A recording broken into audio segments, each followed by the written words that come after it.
Good morning students. पिछले class में हम लोगों ने मेल रिप्रोडक्टिव सिस्टम के पार्ट्स को स्टडी किया था।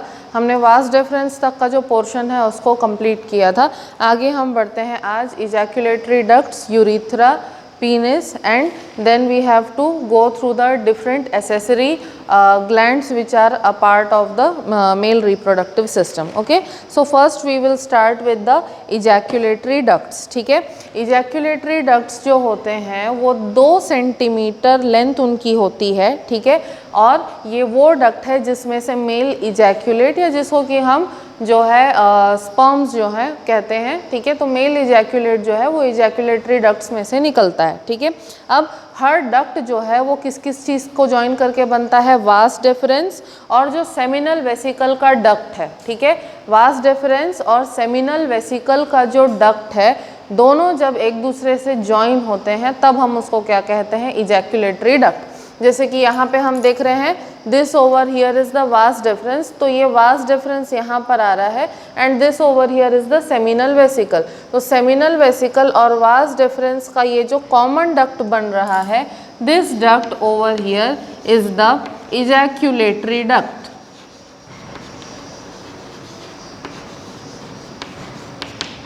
ठीक है, अब ये जो इजैक्यूलेटरी डक्ट है ये क्या करता है, ये प्रोस्टेट ग्लैंड के अंदर एंटर करता है। This over here is the prostate gland. ठीक है, तो इजैक्यूलेटरी डक्ट जो है कहाँ एंटर कर रहा है, प्रोस्टेट ग्लैंड के अंदर एंटर कर रहा है। और ये जो पार्ट है यूरिथ्रा का, ठीक है, ये जो क्या है, this over here is the urethra. ठीक है, this is the urinary bladder.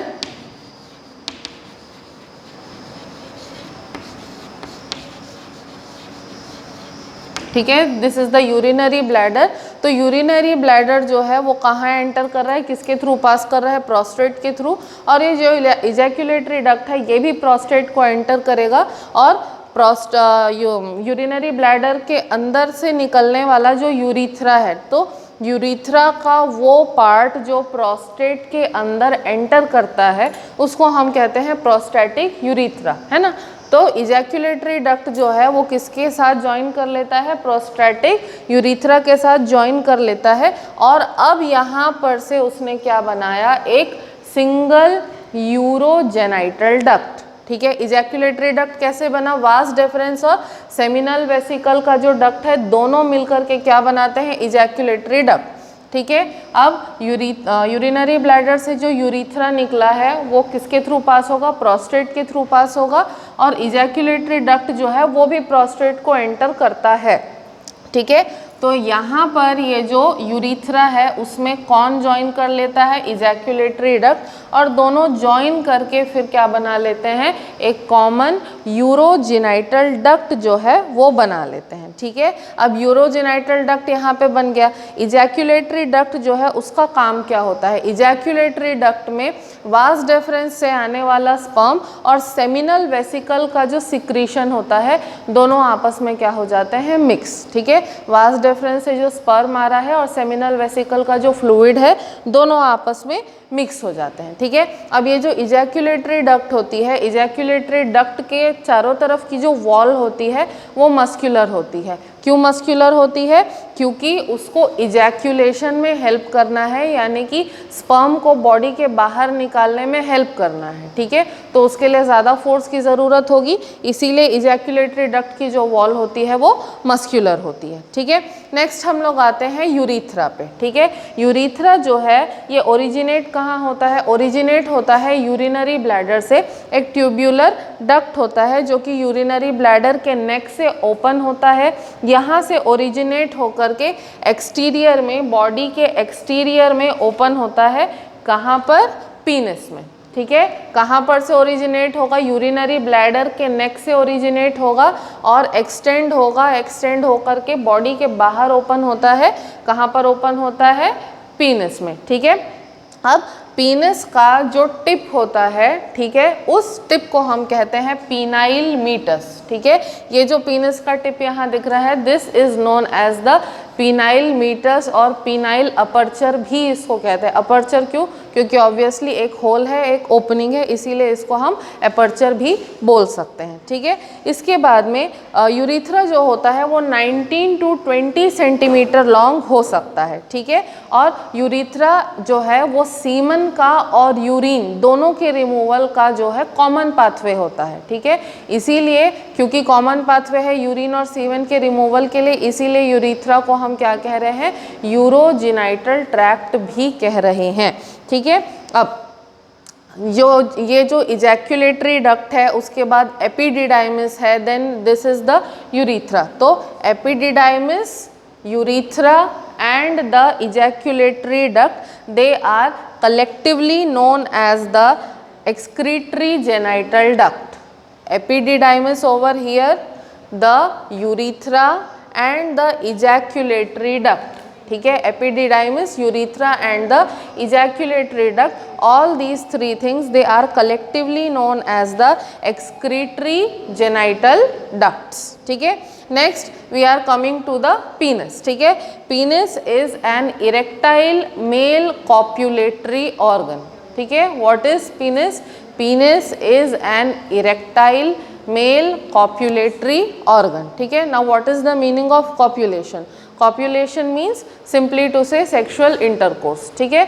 कॉप्युलेशन is the sexual intercourse. So penis is such an organ which helps in the copulation or in the sexual intercourse, and it can change its length by getting erected, okay. It can change its length by getting erected. That is why we are calling it as the erectile male copulatory organ. It can get erected, it can alter its length, that is why we are calling it as erectile. And because it helps in copulation in sexual intercourse, that is why we are calling it as the copulatory organ, ठीक है। Now penis, it is present in front of the scrotum, between the two legs it is present above the and in front of the scrotum, ठीक है। अब penis के structure के बारे में अगर हम लोग बात करते हैं तो as you can see in the diagram, it is having a long shaft like this, okay. Penis is having a long shaft like this, and it is covered by a sensitive tip, okay. It is covered by a sensitive tip. The sensitive tip, it will expand the penis, and this sensitive tip, it is known as the glans penis, okay. This sensitive tip is known as the glans penis, okay. So this over here is the shaft and the sensitive tip, it is known as the glans penis, ठीक है। अब this glans penis and the shaft, both of them they are connected with each other with the help of a neck like portion, okay. The shaft and the glans penis, both of them they are having a small portion or small groove like structure, and that groove we can call it as the neck, okay. Now the glans penis, it is always covered by a retractile foreskin, ठीक है। glans penis is always covered by a retractile foreskin, means यहाँ पर एक loose skin इस तरीके से present होती है,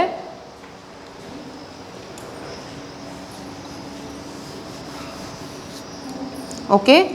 यहाँ पर जो है एक लूज स्किन ऐसे प्रेजेंट होगी, and this part of the skin can be retracted, okay, means it can move forward and backward, so it can be retracted, okay. So this retractile skin, it is known as the foreskin or the prepuce, okay. This retractile skin, it can be called as the foreskin or the prepuce, okay. Now this retractile skin or this foreskin, it secretes a sebaceous secretion called the smegma, okay. What is it called? The foreskin, it is secreting some sebaceous white colored secretion, and this secretion is known as the smegma, okay. This secretion is known as the smegma, okay. Now coming over here, glans penis का जो tip होता है उस पे एक aperture होता है, ठीक है। ग्लैंस पीनिस के टिप पे क्या होगा, एक अपर्चर होगा, which is the urogenital aperture, means it is the place from where the urethra it is opening to the outside, ठीक है। अब जो शाफ्ट होती है पीनिस की, ठीक है, शाफ्ट के अंदर जो है कॉलम्स होते हैं स्पॉन्जी टिश्यू के, ठीक है। 3 कॉलम होते हैं स्पॉन्जी टिश्यू के, ठीक है। 2 जो कॉलम्स होते हैं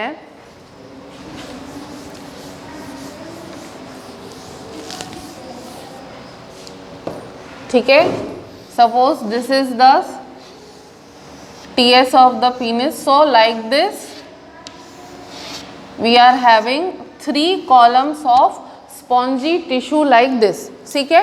the upper 2 columns they are called as the corpora cavernosa. Both of these columns they are called as the corpora cavernosa, ठीक है। both the upper 2 columns they are called the corpora cavernosa and the third column it is called the corpora spongiosum, ठीक है। upper 2 are called corpora cavernosa and the third one it is called the corpora spongiosum। और corpora spongiosum जो है इसी में urogenital aperture present रहता है। corpora spongiosum में we are having the urogenital aperture,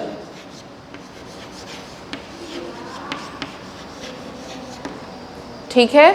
अब यूरोजेनाइटल अपर्चर यहाँ पे है, उसके अलावा और क्या होता है, ये जो तीनों कॉलम्स है कॉर्पोरा कैवर्नोसा और कॉर्पोरा स्पॉन्जियोसम, इन तीनों के तीनों में बहुत सारे छोटे छोटे कैपिलरीज और छोटे छोटे ब्लड के साइनसेस प्रेजेंट होते हैं, ठीक है।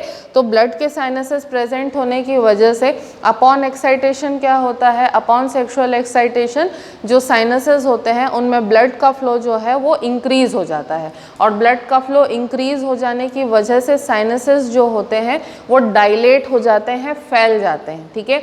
अब साइनसेस जब फैलते हैं तो साइनसेस के फैलने की वजह से जो पीनिस होता है उसमें टर्जिडिटी आती है, और टर्जिडिटी आने पे पीनिस का जो शाफ्ट होता है it becomes sturdy and it becomes erect, okay, then only it can be used for the copulation, understood। now this was the primary organs of the male reproductive system, ठीक है। Primary organs of the male reproductive system के अलावा, ठीक है, primary organs के अलावा जो है कुछ एसेसरी ग्लैंड्स भी प्रेजेंट होते हैं जिनका वाइटल रोल होता है स्पर्म या सीमेन के फॉर्मेशन में, ठीक है। तो we are having the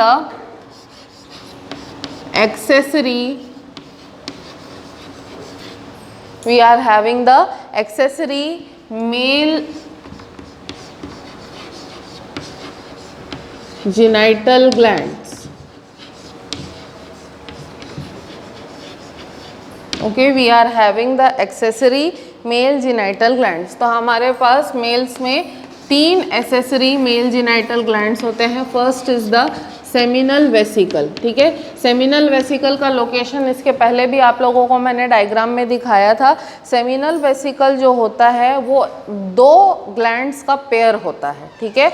2 glands का पेयर होता है, वो थोड़ा उसका स्ट्रक्चर कॉन्ट्रॉर्टेड होता है, मतलब स्वोलन सा और थोड़ा सा तिरछा स्ट्रक्चर होता है सेमिनल वेसिकल का, ठीक है। फिर मस्क्यूलो ग्लैंड्यूलर ग्लैंड होता है, it is a musculo glandular gland which is having the length of 5 centimeter, musculoglandular gland which is having the length of 5 centimeter and it occurs between the urinary bladder and the rectum. Where does it occur? It occurs between the urinary bladder and the rectum, okay. The epithelium of the seminal vesicle, possesses many types of secretory cells which are producing some sort of secretion, okay. So this secretion of the epithelium of seminal vesicle, it is known as the seminal fluid, and it constitutes 60 to 70% portion of the semen. Okay. Now the seminal fluid, what type of fluid is it? It is a mucoid secretion, means it is having a large content of mucus in it. Okay, so it is a mucoid secretion, and in the mucoid secretion many of the substances are present, such as fructose is present. The fructose is required for nourishing the sperms. Okay, seminal vesicle के secretion में fructose होता है, और fructose जो है वो sperms को nourish करने के लिए बहुत ही ज़्यादा इम्पॉर्टेंट होता है. ठीक है, उसके अलावा इसमें साइट्रेट होता है, इनोसिटॉल होता है, प्रोस्टाग्लैंडिन्स होते हैं, फिब्रिनोजेन होते हैं, एंड डिफरेंट तरीके के प्रोटीन्स भी होते हैं. क्या क्या होता है? फ्रुक्टोज होता है, साइट्रेट, इनोसिटॉल, प्रोस्टाग्लैंडिन्स होते हैं, फिब्रिनोजेन होता है, एंड डिफरेंट टाइप के प्रोटीन्स होते हैं. ठीक है, अब इन सभी का काम क्या क्या है? ठीक है, जैसे कि हम लोगों ने देखा फ्रुक्टोज जो है, फ्रुक्टोज का काम क्या होता है? स्पर्म्स को नरिश करना. प्रोस्टाग्लैंडिन्स जो होते हैं, प्रोस्टाग्लैंडिन्स जब सीमेन फीमेल रिप्रोडक्टिव सिस्टम या फीमेल जेनिटल ट्रैक्ट में एंटर करता है, तो फीमेल जेनिटल ट्रैक्ट में रिवर्स पेरिस्टाल्टिक मूवमेंट को इनिशिएट करने का काम होता है प्रोस्टाग्लैंडिन्स का, सो दैट रिवर्स मूवमेंट हो सके और स्पर्म्स की जो एंट्री है या सीमेन की जो एंट्री है वो फीमेल रिप्रोडक्टिव सिस्टम तक ईजिली हो सके. ठीक है, अब ये जो सेमिनल वेसिकल के डक्ट्स होते हैं, ये क्या करते हैं? वास डिफरेंस को ज्वाइन करते हैं, ज्वाइन करके क्या बनाते हैं? इजैक्यूलेटरी डक्ट बनाते हैं. ठीक है, next we are having the prostate gland.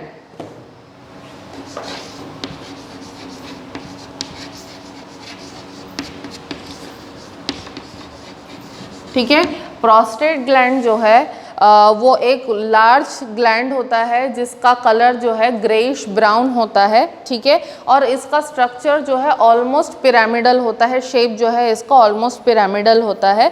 ठीक है, लेकिन साइज इसकी छोटी होती है, गोल्फ बॉल के जैसे. ठीक है, हम क्या कह रहे हैं? गोल्फ बॉल के जैसे इतनी साइज होती है अगर प्रोस्टेट की, तो आप खुद कंपेयर कर सकते हैं कि बाकी ग्लैंड्स उससे और कितने छोटे होंगे, क्योंकि हम क्या कह रहे हैं कि प्रोस्टेट जो है वो लार्जेस्ट ग्लैंड है. ठीक है, रिप्रोडक्टिव सिस्टम के अंदर, तो प्रोस्टेट ही अगर इतना बड़ा है तो बाकी ग्लैंड्स कितने छोटे होंगे, ये आप इमेजिन कर सकते हैं. ठीक है, इसकी जो विड्थ होती है 4 सेंटीमीटर होती है और लेंथ इसकी होती है 3 सेंटीमीटर. ठीक है, अब प्रोस्टेट ग्लैंड जो है वो एक्सटीरियर से हार्ड या फर्म दिखाई देता है, लेकिन अंदर में बहुत ही ज़्यादा सॉफ्ट और स्पॉन्जी होता है. ठीक है, अब जो सॉफ्ट और स्पॉन्जी पोर्शन होता है प्रोस्टेट ग्लैंड का, उसमें 30 से 40 ट्यूब्यूलो वैल्व्यूलर ग्लैंड्स का कलेक्शन होता है. ट्यूब्यूलो वैल्व्यूलर, ठीक है, मतलब ट्यूब्यूल्स और वेल्व्स से बने हुए ग्लैंड्स जो होते हैं, 30 to 40 ऐसे ग्लैंड्स होते हैं, उनका एक कलेक्शन होता है जो कि इंडिविजुअली अपना अपना सिक्रीशन जो है उसको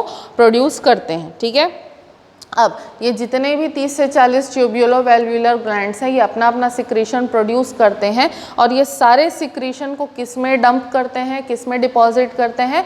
प्रोस्टैटिक यूरेथ्रा में. मतलब यूरेथ्रा का वो पार्ट जो कि प्रोस्टेट ग्लैंड के थ्रू होके जाता है, तो यूरेथ्रा के उस पार्ट में ये सारे के सारे प्रोस्टेट ग्लैंड के सिक्रीशन जो है वो डंप होते हैं. ठीक है, अब प्रोस्टेट ग्लैंड का जो सिक्रीशन होता है वो थिन होता है, मिल्की होता है और एल्कलाइन पीएच का होता है. ठीक है, क्या होता है? थिन, मिल्की और एल्कलाइन पीएच का होता है.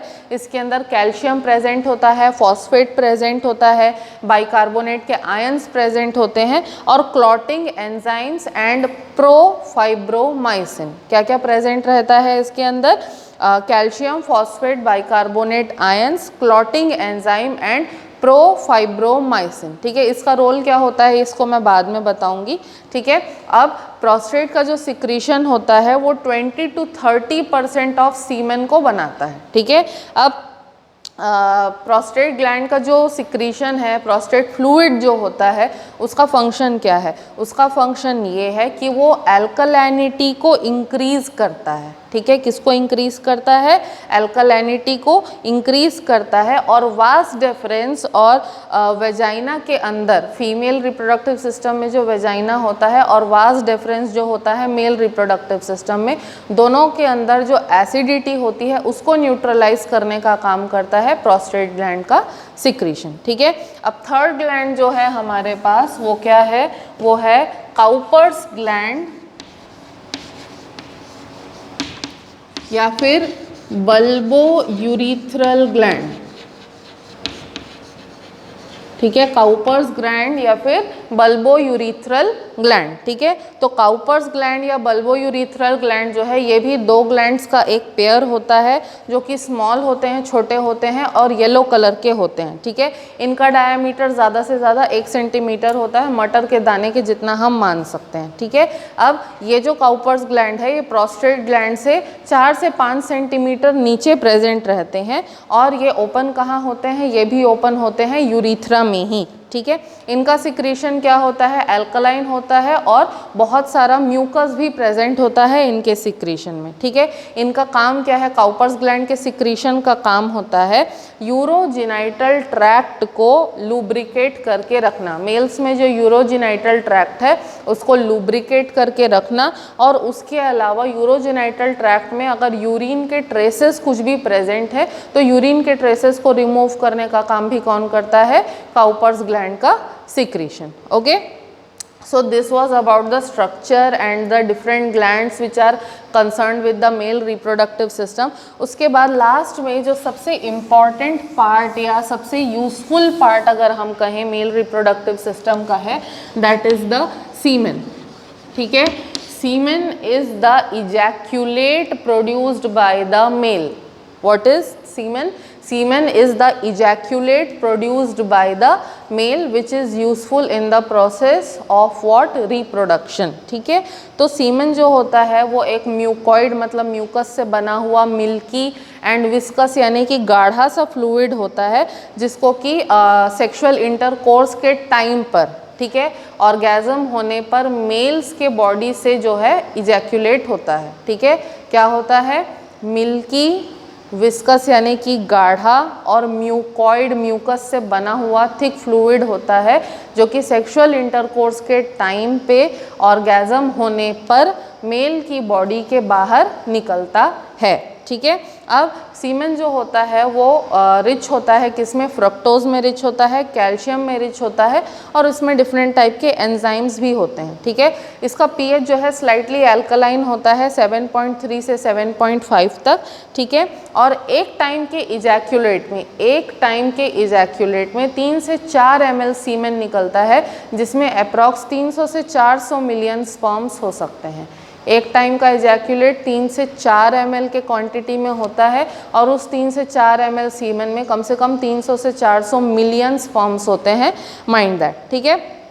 अब इसमें से फर्टिलिटी के लिए कुछ क्राइटेरिया है, ठीक है। जैसे कि 60% जो स्पर्म्स होने चाहिए, 300 या 400 मिलियन स्पर्म्स में से जो 60% स्पर्म्स होने चाहिए उनका शेप और साइज़ जो है वो नॉर्मल होना चाहिए, ठीक है। और ये जो 60% स्पर्म है इसमें से जो 40% स्पर्म्स होंगे उनमें बहुत हाई मोटिलिटी होनी चाहिए, बहुत ज़्यादा उनमें मूवमेंट होना चाहिए, तभी फर्टिलिटी के लिए वो जो है प्रॉपर माने जाएंगे, ठीक है। तो मतलब 300 से 400 मिलियन स्पर्म में 60% का नॉर्मल शेप और साइज होना चाहिए और उस 60% में से 40% जो स्पर्म्स होंगे उनमें हाई मोटिलिटी होना चाहिए, तभी फर्टिलिटी जो है वो हो पाएगी या पॉसिबल होगी, ठीक है। अब जो स्पर्म्स को छोड़ करके बाकी जितना पार्ट होता है सीमेन का, ठीक है, स्पर्म्स को छोड़ करके बाकी जितना पार्ट होता है सीमेन का, फ्लूइड पार्ट होता है, उसको हम क्या कहते हैं, सेमाइनल प्लाज्मा कहते हैं, ठीक है। सेमाइनल प्लाज्मा में कहाँ कहाँ के सिक्रीशन आते हैं, एपिडिडाइमिस का सिक्रीशन आता है, वास डेफरेंस का, सेमिनल फ्लूइड का, प्रोस्टेट ग्लैंड का और काउपर्स ग्लैंड का, इन सभी का सिक्रीशन जो है वो किस में आता है, सेमाइनल फ्लूइड में आता है, ठीक है। सीमेन के अंदर होता क्या क्या है, सीमेन के अंदर सबसे मोस्ट इम्पॉर्टेंटली स्पर्म्स तो होंगे ही, ठीक है। स्पर्म्स होने के अलावा फ्रुक्टोज प्रेजेंट रहता है जो कि स्पर्म को नरिश करने का काम करता है। मतलब जब सीमेन जो है वो फीमेल रिप्रोडक्टिव सिस्टम या फीमेल जेनाइटल ट्रैक्ट में एंटर करेगा तो जब तक फर्टिलाइजेशन नहीं हो जाता तब तक स्पर्म्स को फीमेल रिप्रोडक्टिव सिस्टम के एसिडिक पीएच से बचाने का काम और उनको नरिश करने का काम जो है वो कौन करता है, सेमाइनल फ्लूइड में जो फ्रुक्टोज होता है वो करता है, ठीक है। उसके अलावा क्लॉटिंग फैक्टर प्रेजेंट होता है जो कि सीमेन को फीमेल रिप्रोडक्टिव सिस्टम के अंदर जा कर के क्लॉट करने में हेल्प करता है, ठीक है। Then we are having the profibrinolysin, ठीक है, ये एक प्रो एंजाइम होता है। प्रोफिब्रिनोलाइसिन जो है एक प्रो एंजाइम है, प्रिकर्सर एंजाइम है, जो कि फीमेल रिप्रोडक्टिव सिस्टम के अंदर जा करके दूसरा एंजाइम बनाता है, एक्टिवेटेड एंजाइम बनाता है। और ये जो फिब्रिनोलाइसिन नाम का एंजाइम फाइनली बनता है, ये क्या करता है, जो स्पर्म्स का या सीमन का जो कोएगुलेशन हो गया रहता है उसको डिस्पर्स करने का काम करता है कौन, फिब्रिनोलाइसिन, ठीक है। उसके बाद next we are having the calcium and the bicarbonate ion, जो कि वेजाइना और फीमेल रिप्रोडक्टिव सिस्टम के एसिडिटी को न्यूट्रलाइज करने में हेल्प करता है। उसके बाद प्रोस्टाग्लैंडिन्स होते हैं। प्रोस्टाग्लैंडिन्स जो है पहले भी मैंने बताया था, फीमेल जेनाइटल ट्रैक्ट में रिवर्स पेरिस्टाल्सिस को इनिशिएट करते हैं, सो दैट स्पर्म्स जो है उनका मूवमेंट अंदर की तरफ फीमेल रिप्रोडक्टिव सिस्टम की तरफ इनिशिएट हो सके, ठीक है। उसके अलावा एक बहुत ही इम्पॉर्टेंट जो पॉइंट है वो मैं यहाँ मेंशन करूँगी कि ह्यूमन बॉडी जो है जनरली फ्रुक्टोज नहीं बनाती है, और फ्रुक्टोज जो है वो ह्यूमंस में सिर्फ और सिर्फ मेल्स में बनता है, और वो भी सेमिनल फ्लूइड में प्रेजेंट रहता है, ठीक है।